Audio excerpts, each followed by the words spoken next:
Hola, ¿qué tal? Bienvenidos a esta edición de Mundo Cristiano. Soy Jonathan Villarreal. Mi nombre es Kevin Valverde, un gusto acompañarles. Le presentamos los titulares. Nicaragua entra a la lista de los 50 países donde es peligroso ser cristiano. Un transgénero afirma haber incendiado una iglesia influenciado por voces en su cabeza. ¿Cómo sobrevive una iglesia sin diezmos? Esto y más en nuestra edición estelar de Mundo Cristiano. La organización Puertas Abiertas, que clasifica las 50 naciones donde la persecución contra los cristianos es peor, advierte del horripilante crecimiento de estos terrores en la lista de Vigilancia Mundial 2023.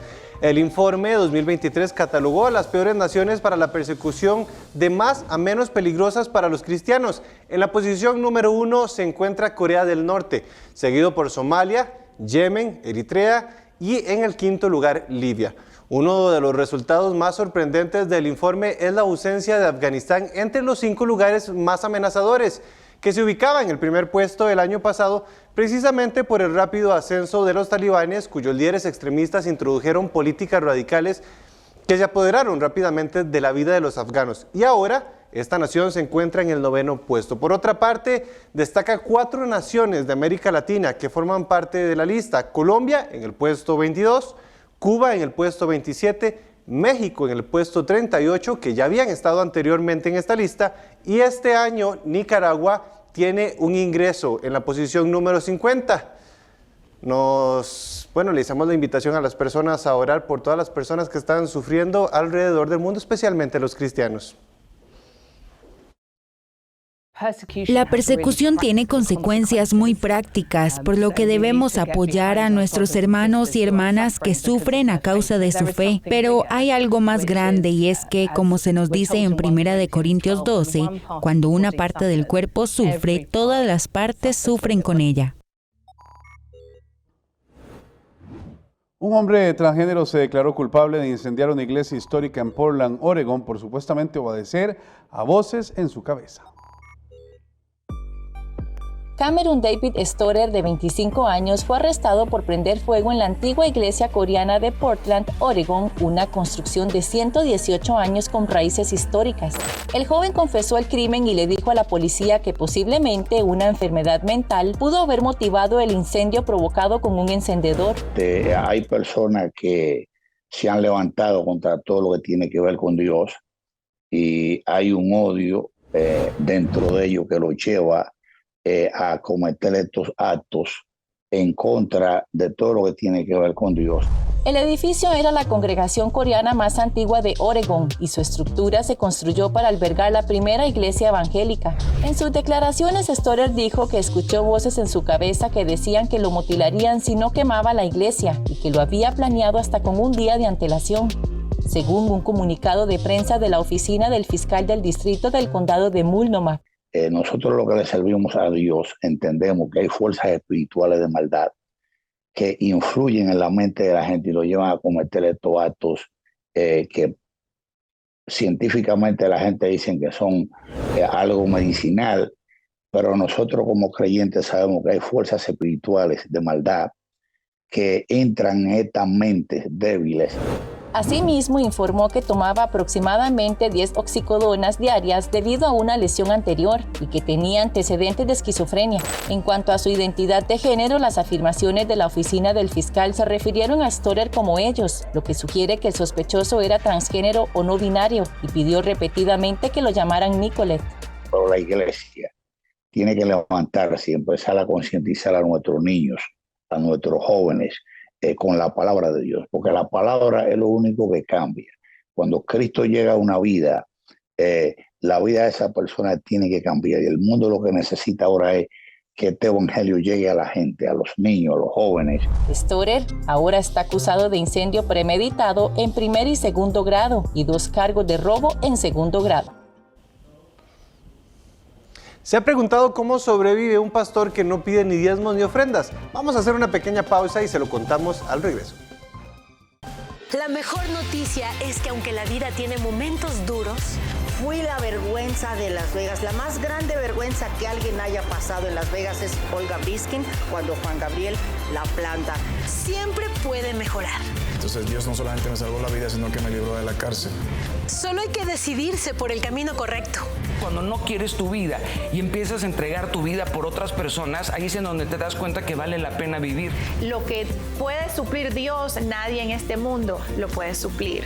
De rodillas y le dije, Señor, si me dejas salir de aquí un día, yo te prometo que me voy a dedicar a ti y voy a dedicarme a la música, que es lo que tú me has dado. Conéctate a Vive Más y experimenta las historias de personas que descubrieron que vivir es mucho más que existir. El amor humano sin Dios no es suficiente para que una relación perdure. Búscanos como Vive Más TV en Facebook y llénate de vida. Continuamos con más de Mundo Cristiano. Bueno, ¿se ha preguntado usted cómo sobrevive un pastor que no pide ni diezmos ni ofrendas? Desde Miami, un pastor nos lo cuenta.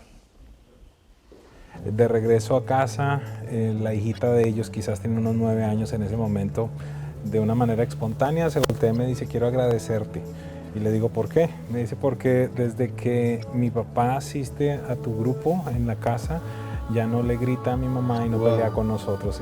Desde el inicio teníamos clara una misión, una visión, algunos principios, una estrategia. Y obviamente lo que Dios ha hecho con nuestro ministerio, podemos ser de ayuda, de inspiración para muchas personas y dejarles saber que sí se puede construir. Claro. ¿Cómo es esto? Que no se pide diezmo ni ofrendas, pero en 10 años construyen un edificio de este tamaño. Evidentemente la gracia de Dios, la misericordia de Dios. ¿Por qué no pedís diezmos y ofrendas, pastor?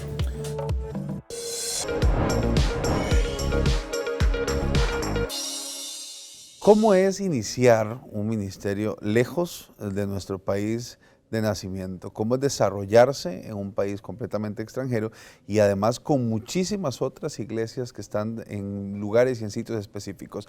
Estamos aprovechando el marco de Expolit para también poder conversar con pastores de mucha influencia acá en la Florida, y hoy nos toca conversar con el pastor Edwin Castro. Pastor, ¿cómo está? Qué placer conocerlo y recibirlo por acá. Gracias, gracias. Esa pregunta que hice creo que responde mucho a lo que usted ha hecho. ¿Cómo llega usted a los Estados Unidos y cuál era su visión al llegar acá? ¿Cómo fue desarrollar y sacar adelante una visión de Dios acá? Me hubiese gustado mucho hace 20 años saber lo que sé ahora, pero hace parte del proceso de aprendizaje. Yo creo que todo hombre y mujer de Dios pasa por diferentes momentos y existen desvíos en esos procesos que en determinado momento uno dice, ok, este es el plan, es por esta razón, pero después Dios va descubriendo nuevos aspectos, ¿verdad? En el caso mío, en teoría era una transferencia de una compañía multinacional en la que yo trabajaba por muchos años a nivel internacional, siendo director de compras, de desarrollo de productos, y pues allí confluyeron muchas situaciones a nivel político, económico en mi país de origen, en Colombia. Y siempre teníamos esta idea con mi esposa, algún día seguramente vamos a estar fuera. Entonces, en teoría, veníamos en ese proceso, ¿verdad? Un proceso simplemente de cambio de país para continuar desarrollando mi función profesional. Pero bueno. ¿Cuándo Dios hace el switch? ¿Cuándo Dios te dice, esto no era para esto, era para esto otro? Todo sucedió, llegamos acá a la ciudad de Miami, empezamos a servir en una iglesia local y hacia el año 2003, quizás 2004, una noche fui a cenar con una pareja que hacía parte de un grupo pequeño que teníamos de la iglesia en mi casa.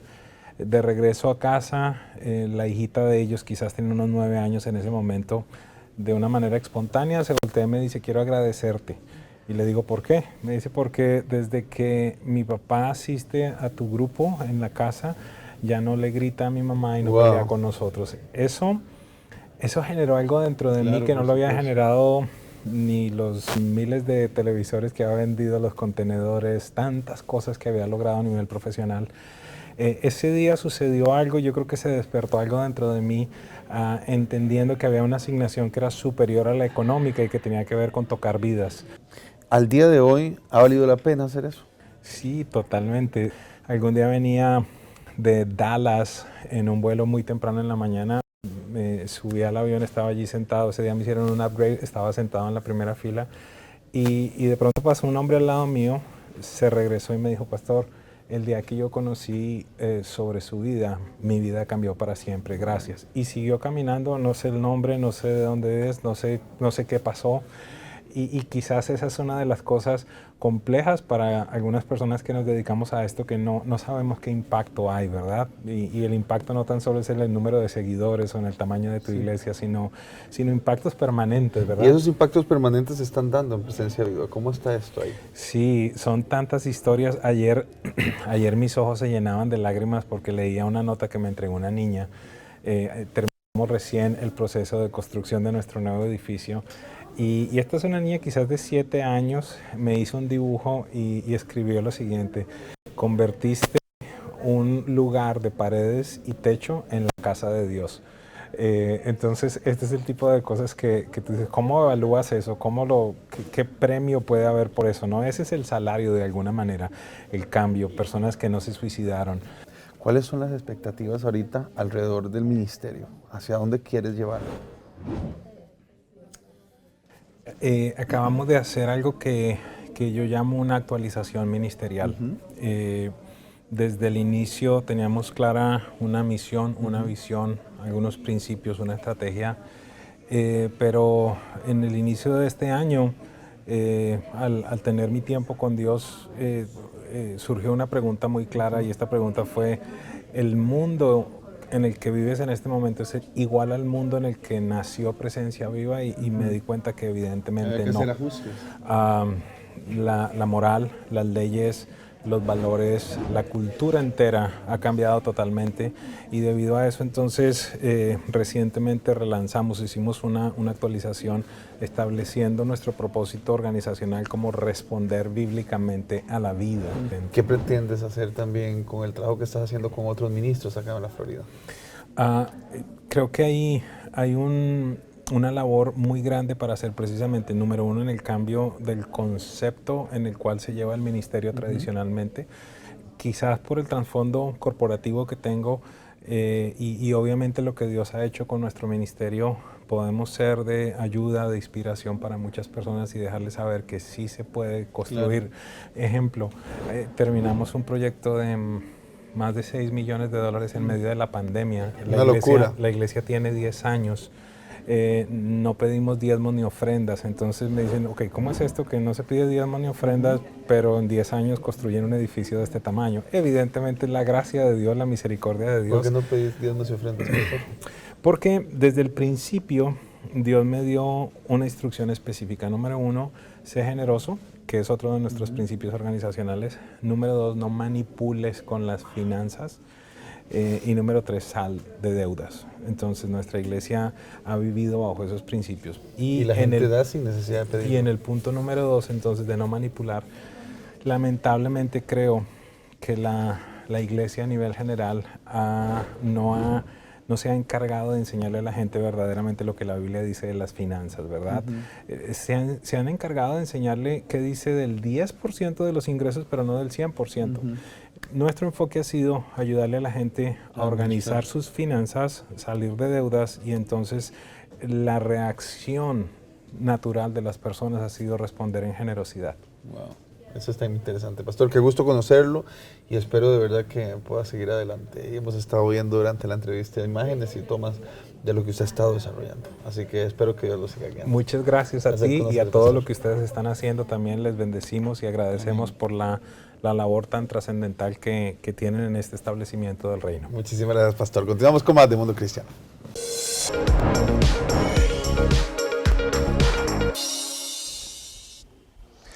Vamos a hablar de Israel porque el nuevo gobierno dirigido por Benjamín Netanyahu promete una línea dura contra los grupos terroristas palestinos. CBN News conversó con un especialista del tema que vigila de cerca lo que está sucediendo con este país. Estoy en el monte Gerizim, conocido en la Biblia como el monte de la bendición. La historia de esta zona se remonta al libro de Génesis y al patriarca Abraham, pero miles de años después, esta zona es ahora el hogar de muchos grupos terroristas palestinos. CBN News habló con Joe Truzman de la Fundación para la Defensa de las Democracias sobre la ciudad palestina de Nablus, la antigua Shechem, para tener una idea más clara de lo que ha permitido este crecimiento del terrorismo. La situación de Cisjordania es, por desgracia, conflictiva, sobre todo el último año y medio. Organizaciones militares como la Yihad Islámica Palestina, Hamas y las Brigadas de los Mártires del Aqsa se han establecido en el norte de Cisjordania y han lanzado ataques contra ciudadanos israelíes, tropas israelíes y asentamientos israelíes. Truzman explica cómo la autoridad palestina debilitada ayudó a abrir la puerta para que florecieran estos grupos. Lo que ocurre es que la autoridad palestina ha perdido su influencia a lo largo de los años en zonas como en el norte de Cisjordania. Y lo que ha sucedido es que estas organizaciones militantes palestinas han llenado el vacío que ha dejado la AP. Y lo que está sucediendo es que han expandido y al expandirse han podido lanzar estos ataques. Irán también está llenando este vacío con su propia agenda. Su objetivo es desestabilizar Cisjordania. Les interesa hacerlo y están socavando la autoridad palestina. También apoyan a grupos como la Yihad Islámica Palestina, por ejemplo, o las Brigadas de los Mártires del Aqsa. Y lo que está ocurriendo de nuevo es que estamos viendo este enorme aumento de la violencia en el último año y medio. Para mostrar al mundo la verdadera imagen de lo que está ocurriendo en la ribera occidental, la Fundación para la Defensa de las Democracias ha creado este mapa interactivo en su página web. Hemos tomado datos de los medios de comunicación locales, de las declaraciones de las fuerzas de defensa de Israel y de las reivindicaciones de las organizaciones militantes. Y los hemos reunido en este gráfico que describe y muestra o ilustra toda la violencia que se ha producido al menos desde finales de marzo de este año. Y es muy impresionante. Aquí se pueden ver todos los tiroteos y todo lo que ha ocurrido en el último año y medio. Es por desgracia muy triste de ver, pero es la realidad. En marzo del 2022, las FDI lanzaron la operación Break the Wave para contener la violencia y prevenir nuevos atentados. El año pasado, las FDI arrestaron a unos 2.500 sospechosos palestinos y dicen que detuvieron 500 ataques terroristas potenciales. Incluso con este esfuerzo, Truzman señala que la autoridad palestina necesita llenar el vacío y suprimir estas organizaciones terroristas. Es una realidad que mucha gente en los estados y todo el mundo necesita conocer. Por desgracia, Israel está sentado sobre un volcán. Y lo que quiero decir con esto es que todos estos ataques que han estado ocurriendo durante año y medio han llegado a un punto en el que me preocupa que en un ataque dentro de Israel que esté vinculado al grupo militante de Cisjordania vaya a expoliar una operación militar israelí en zonas como en el norte de Cisjordania. Las personas dentro y fuera de Israel estarán atentos viendo cómo el nuevo gobierno de Israel responderá a esta creciente amenaza. Y nuevas víctimas, Mohammad Mehdi Karami y Mohammad Hosseini, de 22 años, condenados a muerte por el régimen islámico. El líder supremo de Irán, Ali Khamenei, pidió a las autoridades que abordaran las protestas en curso en todo el país de manera severa y justa, y también reiteró la acusación de que potencias extranjeras habían provocado los disturbios sin aportar pruebas. Nuevas víctimas, Mohammad Mehdi Karami y Mohammad Hosseini, de 22 años, condenados a muerte por el régimen islámico. El líder supremo de Irán, Ali Khamenei, pidió a las autoridades que abordaran las protestas en curso en todo el país de manera severa y justa. También reiteró la acusación de que potencias extranjeras habían provocado los disturbios sin aportar pruebas. Las declaraciones de Khamenei podrían envalentonar a las autoridades para seguir castigando con dureza a los detenidos. Al menos 4 jóvenes han sido ejecutados desde que comenzaron las manifestaciones, tras juicios rápidos criticados internacionalmente. El ministro de Asuntos Exteriores alemán acusa al régimen de reprimir a su pueblo y advierte de que la opresión y el terror iraníes contra la población tendrán consecuencias. Mientras tanto, el primer ministro israelí, durante una reunión de su gabinete, destaca la continua brutalidad del régimen. Saludamos a los ciudadanos iraníes que luchan heroicamente por su libertad. Están sacrificando sus vidas por los derechos civiles básicos. Están exponiendo ante el mundo entero la verdadera y fea cara del régimen opresor de Teherán. Un régimen que amenaza a los ciudadanos, a los países de la región y al mundo entero.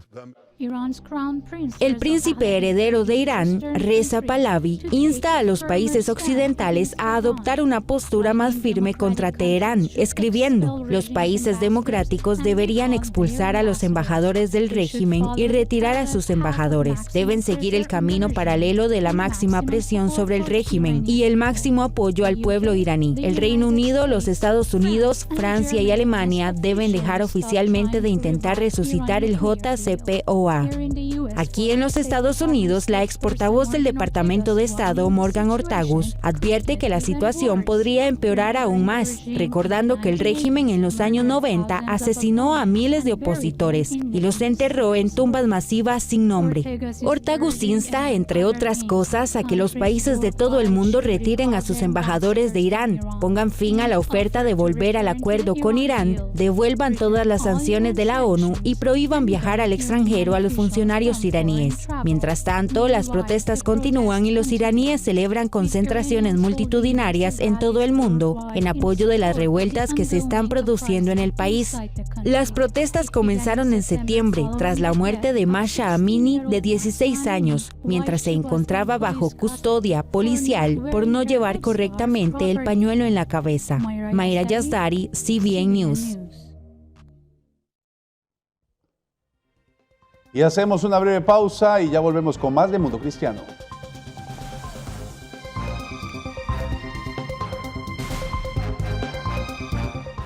Hello, I'm Chris Mitchell from Jerusalem. I want to invite you to be informed of everything that is happening in the Middle East, how it affects the Christian church around the world with our program, Jerusalem Dateline. The most important news, politics, history, and much more information told right here from the Holy Land. Jerusalem Deadline, todos los miércoles a las 19 por las plataformas digitales de Mundo Cristiano y todos los viernes a las 14:30 por enlace, hora del centro. Conversamos con el grupo musical Unción del Cielo y nos comparte su reciente canción Te Anhelo.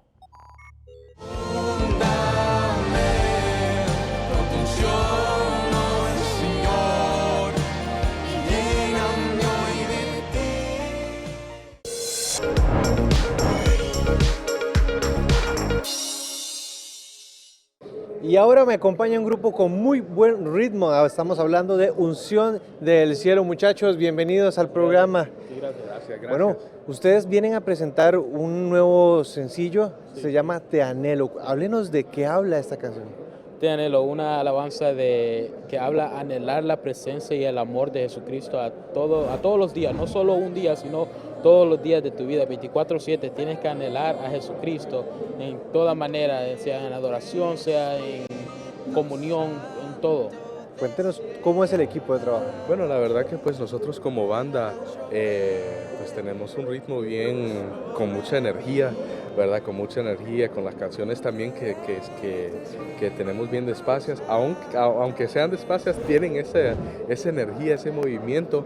Y además, hablando de estilos y todo eso, pues ya pronto vamos a lanzar algo nuevo también, que va a ser totalmente diferente, o sea, va a tener un estilo bien los 80, ¿verdad? Algo bien diferente, con esos tipos de pianos, sonidos bien antiguos, pero también dándole eso moderno, ¿verdad? Todos son bastante jóvenes. Cuéntenos cómo es esa sensación desde jóvenes entregarle a Dios todo ese talento, entregarle a Dios todo lo que le has dado Dios. Es una experiencia muy linda porque todo niño desde pequeño, cuando mira a alguien tocar, ese es el anhelo. Entonces ya nosotros estamos muy alegres porque Dios nos ha permitido y ha dado la oportunidad de hacer lo que nosotros tenemos en nuestro corazón, que es adorarle a Él, y nos ha dado el talento y pues aquí estamos. Ahí lo tienen, Te Anhelo, de Unción del Cielo, un nuevo sencillo que trae bastante ritmo y de este grupo que tiene mucho que dar, con mucho talento. Cuéntenlo rápidamente a las personas dónde y cómo los pueden encontrar. Sí, los pueden encontrar como Unción del Cielo en todas las páginas de redes sociales, como sea Instagram, TikTok, Facebook, como Unción del Cielo, y en todas las plataformas digitales que sea Spotify, Apple Music, Deezer, Amazon Music, somos Unción del Cielo, y pueden buscar Te Anhelo. También en YouTube, Te Anhelo, está el video musical. Tenemos ahí unos vlogs también que pueden ver detrás de cámara de todo el video musical. mucho que ofrecer de parte de este grupo para que ustedes lo sigan en las redes sociales. Continuamos con mucho más.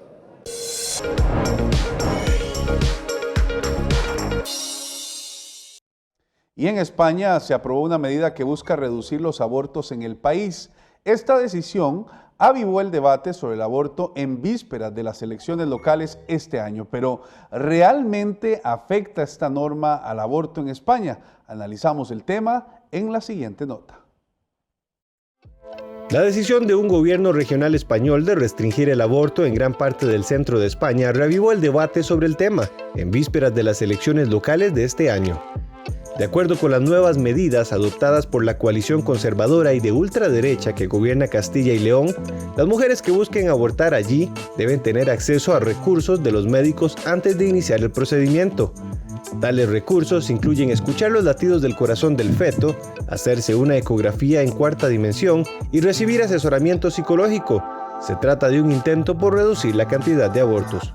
Claro que va a marcar un peso en la decisión de la mujer, y eso es debido a que lo que tienen en su vientre es una vida, y eso lo pone en contexto, les da perspectiva de este bebé, y nosotros lo hemos visto día a día en 10 años de atender a estas mujeres, cómo para ellas es importante el reconocer que si hemos dicho que una persona muere en el momento que el corazón deja de latir, cuando ve un corazón latiendo, significa que está vivo. Las mujeres son libres de rechazar cualquiera de esas sugerencias. Las nuevas medidas fueron presentadas el jueves por el vicepresidente de ultraderecha del gobierno regional, Juan García Gallardo, cuyo partido Vox es aliado de la coalición conservadora de España en Castilla y León. Las comunidades autónomas de España tienen jurisdicción sobre la política de salud pública a nivel regional. La medida desató fuertes críticas en toda España, incluyendo al gobierno central de izquierda e incluso al líder conservador de la región de Madrid. Es el valor de tener toda la información necesaria a la hora de tomar una decisión trascendental. De hecho, aquellas personas que están contrarias a esto, es muy increíble que no permitan que las personas, y que tanto se busca el derecho a que las mujeres tengan la información, toda la propiedad para la toma de decisiones, y que se opongan a esto.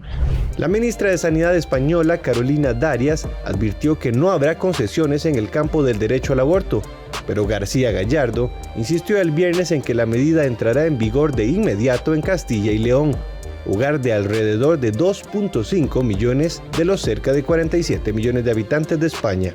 Y claro, eso también no quita que aquellas mujeres que deciden o continúan con una decisión muy firme con respecto a realizarse el aborto, lo van a hacer. Pero sí le permite a aquellas que necesitan tener más información y claridad de lo que están haciendo, poder tomar mejores decisiones. Porque recordemos que el aborto se da en un momento de crisis. Y cuando estamos en crisis vamos a tener siempre omnibulación de la conciencia, muchos factores en el entorno que van a ayudar a que la decisión no sea tan clara. En España, el aborto está permitido hasta las 14 semanas de embarazo, y el país adoptó recientemente varias medidas para fortalecer el aborto. Gracias por habernos acompañado en esta edición de Mundo Cristiano. Recuerde que se puede suscribir a nuestro boletín y recibir las noticias directamente en su correo electrónico. Bendiciones.